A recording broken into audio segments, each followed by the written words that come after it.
मिनासान konnichiwa फेरि पनि स्वागत छ तपाईलाई मेरो यस क्रिएटिभ राजेशको युट्युब च्यानलबाट।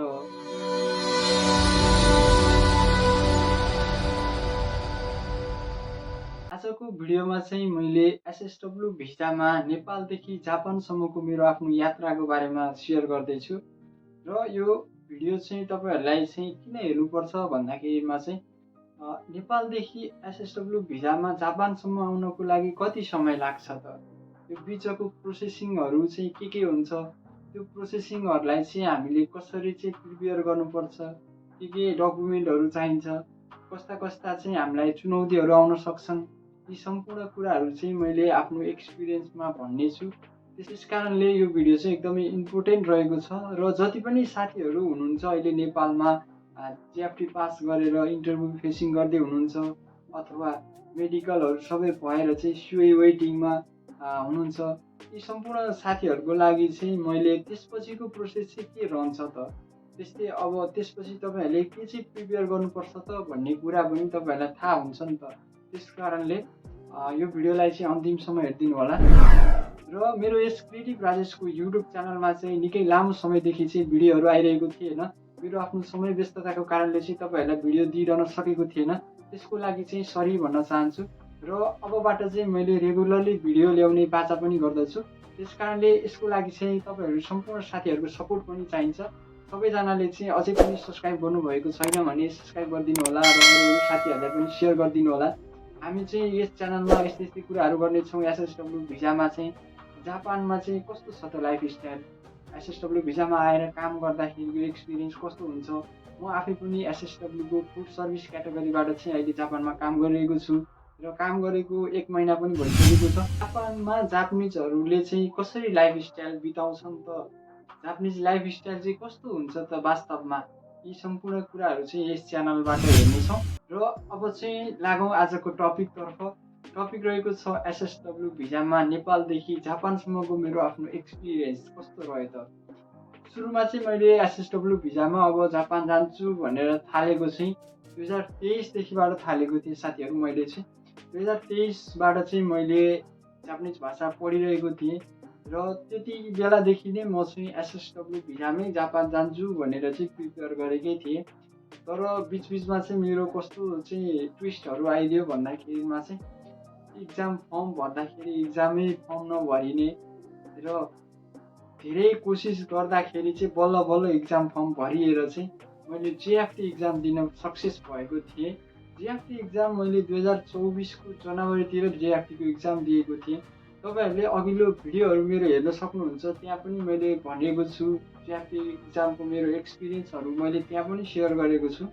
कसरी पास गरेँ त्यो कुराहरू पनि त्यही भिडियोमा सेयर गरेको छु, तपाईँले त्यहीँ गएर हेर्न सक्नुहुन्छ। त्यसपछि चाहिँ अब कुन क्याटेगोरीमा चाहिँ जापान जाने भन्ने चुज गर्नुपर्ने हुन्छ। मैले चाहिँ पहिलेदेखिबाट सोचेको थिएँ कि म चाहिँ फुड सर्भिस क्याटेगोरीबाटै जापान जान्छु भनेर सोचेको भएर चाहिँ मैले चाहिँ फुड सर्भिसको पढ्न थालेँ। बुक पढ्दाखेरि सुरुमा चाहिँ एकदमै दिमाग ह्याङआउट भएको थियो होइन। अब खान्जीहरू यान 1 यान 2देखिको खान्जीहरू त्यसमा बुकमा हुन्छ, त्यसमाथि पनि हामीलाई एन्फोको खान्जीहरू टोटल्ली आए पनि कस्तो कन्फ्युज हुन्थ्यो होइन, कहाँ के हो भन्ने हुन्थ्यो। अब एकैचोटि सिधै यान 2 यान 1को खान्जीहरू हेरेपछि त अनि पुरै 3 तारा नै देखिएको थियो त्यतिखेर होइन।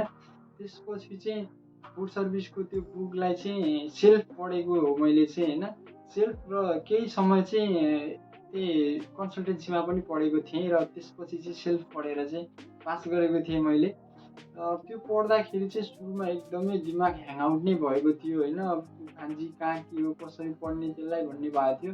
रेगुलरली पढ्दै जाँदाखेरि चाहिँ त्यो एकदमै सजिलो भएको थियो र त्यो इक्जाम पनि मेरो ट्विस्ट भएको छ। त्यसमा पनि मैले इक्जाम फर्म भरेर बल्ल बल्ल इक्जाम फर्म भरियो, तर त्यसमा चाहिँ डेट अफ बर्थ मिस्टेक भएछ र त्यो फर्मको डेट अफ बर्थ पनि हेरेको थिएन। इक्जाम दिने ठाउँमा गएपछि थाहा भयो कि मेरो डेट अफ बर्थ बिग्रिएको रहेछ। त्यसपछि मेरो त्यो इक्जामको चाहिँ रिजल्ट पास भए पनि फेल भयो नि त्यो मान्यता हुँदो रहेछ। डेट अफ बर्थै मिस्टेक भइसकेपछि त्यसको मान्यता के नै हुन्छ र त्यो मान्यता नभइसकेपछि अब त्यो समयमा त्यो सिचुएसनमा चाहिँ एकदमै दुःख लागेको थियो। त्यत्रो समय पुरेर चाहिँ बल्ल बल्ल इक्जाम फर्म भरियो। अब यतिखेर आएर चाहिँ त्यहाँ ठ्याक्कै इक्जाम दिने त्यति प्रिपेरेसन गरेर गएको इक्जाम दिने ठाउँमा पुगेपछि चाहिँ तपाईँको अब यो रिजल्ट पास भए पनि फेल भए पनि केही मतलब राख्दैन भनेपछि चाहिँ अलिकति एकदम चिसो भयो थियो मन होइन। त्यसपछि फेल भयो नि पास भयो नि इक्जाम दिउँ न भनेर गएर 5-10 मिनटमा एकदम हचुवा टिक लगाइदिएर बाहिर निस्केको, त्यही पनि पास भएछ साथीहरू त्यतिखेर होइन। पास भयो नि मान्यता भएन। त्यसपछि फेरि अब अर्को इक्जाम फर्म कुर्नु पऱ्यो। अर्को कुर्दाखेरि चाहिँ बल्ल बल्ल अर्को फर्म चाहिँ मैले लगभग 2024को अगस्ततिर चाहिँ फर्म पाएको थिएँ। त्यही पनि मैले काठमाडौँको नपाएर पोखरा जानु परेको थियो मलाई पहिले खर्च गर्न लेखाएर चाहिँ होइन। पोखरामा गएर इक्जाम दिएर पास भइसकेपछि चाहिँ अनि मैले इन्टरभ्यू प्रोसेसिङ गरेँ र अब जेएफटी पनि पास भइसक्यो, फुड सर्भिस पनि पास भइसक्यो। त्यसपछि अब आउँछ इन्टरभ्यू फेसिङ। इन्टरभ्यू फेसिङमा फेरि छुट्टै तनाव छ। इन्टरभ्यू फेसिङमा तपाईँले पढेर नि हुँदैन, लेखेर नि हुँदैन, केही गरेर नि हुँदैन। त्यहाँ त तपाईँले बोल्नुपर्ने हुन्छ।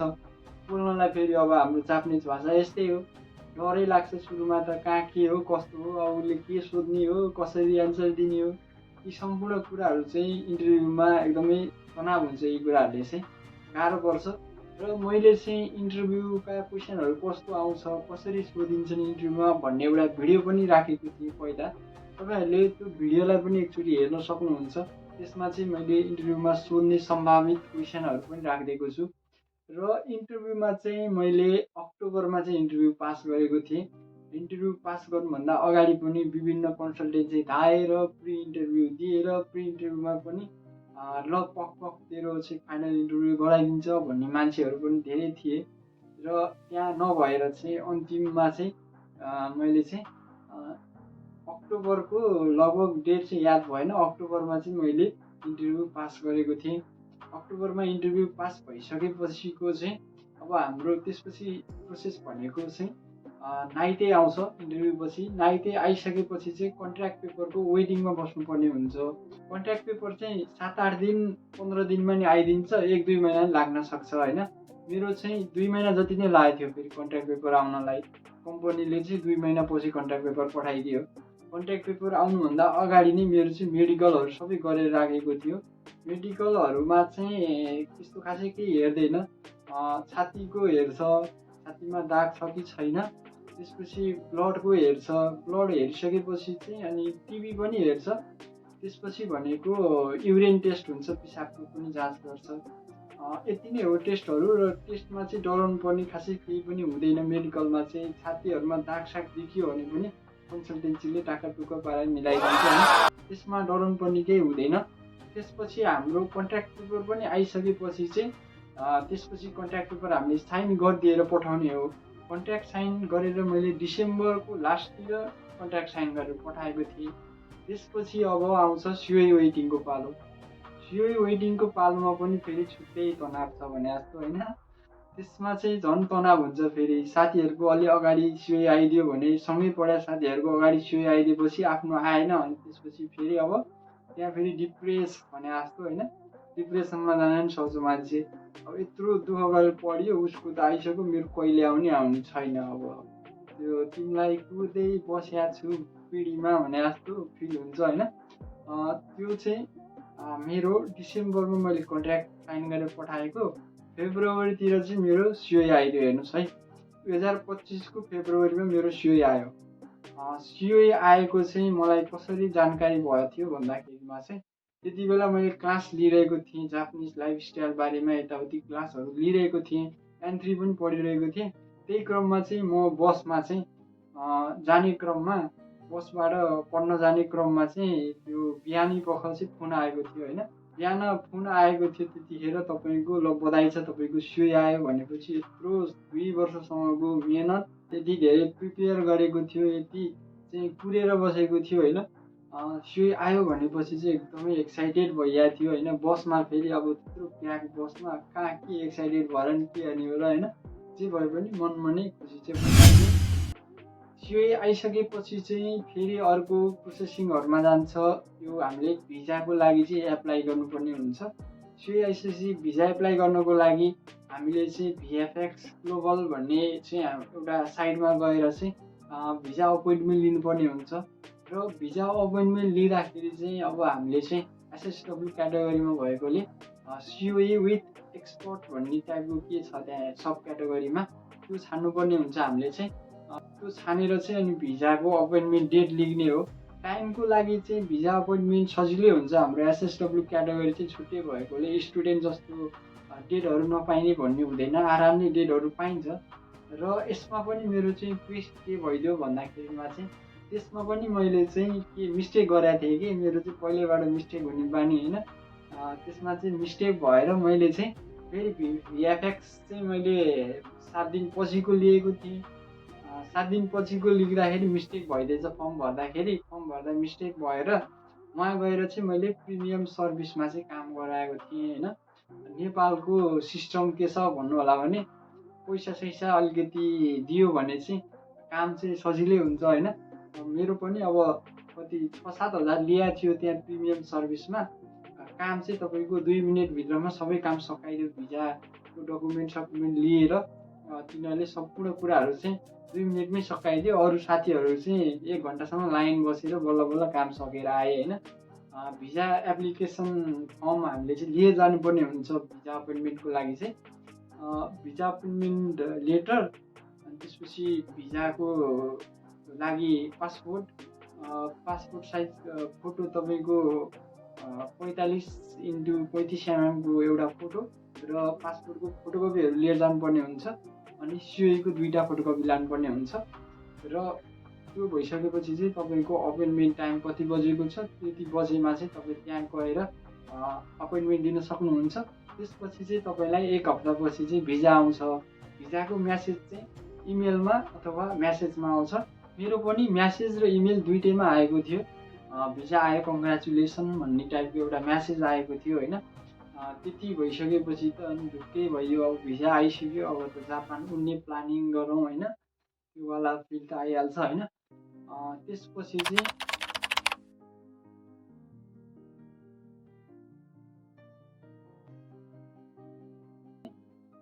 मजाले अरू केही पनि प्रोसेसिङ हुँदैन। त्यसपछि भनेको सपिङतिर जाने हो मजाले। अब कति के खर्च गरिन्छ, साथीहरूको पार्टी भनौँ यता भनौँ उता होइन। हामी पनि त्यसै गरी आइया हो, पार्टी सार्टी यताउति सपिङ होइन। त्यसपछि अब प्लेन टिकट काटिसकेपछि त प्लेन टिकट तपाईँको आफैले पनि काट्न सक्नुहुन्छ अथवा कम्पनीले फ्रीमा पनि दिएको हुनसक्छ प्लेन टिकट। मैले चाहिँ आफ्नै पैसाले काटेर आएको हो। र प्लेन टिकट काटिसकेपछि चाहिँ चाइनाको ट्रान्जिट हुँदै म चाहिँ अप्रिल 22मा चाहिँ जापान झरेको हो। 2025को अप्रिल 22मा चाहिँ म जापानमा टेकेको हो। र मेरो चाहिँ 2023देखिको 2025सम्मको यो 3 वर्षसम्मको चाहिँ एक्सपिरियन्स मैले तपाईँहरूलाई सुनाएँ।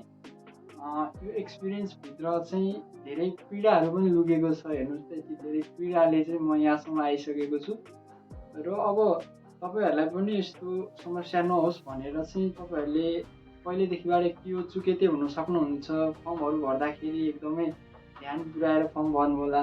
त्यस्तै अब इन्टरभ्यूहरू फेसिङ गर्दाखेरि चाहिँ एकदम कन्फिडेन्ट भएर इन्टरभ्यू दिनु होला। जो पाएको विश्वास पनि नगर्नु होला होइन। कन्सल्टेन्सीहरूले त हामी पठाइदिन्छु आउनुहोस् भनेर तानिहाल्छ नि, उनीहरूलाई पैसा चाहिएको होइन। त्यो हिसाबले चाहिँ तपाईँहरूले पनि गर्न सक्नुहुन्छ। र जापान आइसकेपछि चाहिँ यहाँको लाइफस्टाइलको बारेमा चाहिँ मैले छुट्टै अर्को भिडियोमा लिएर आउनेछु। यो भिडियो निकै नै लामो भइसकेको छ अलरेडी।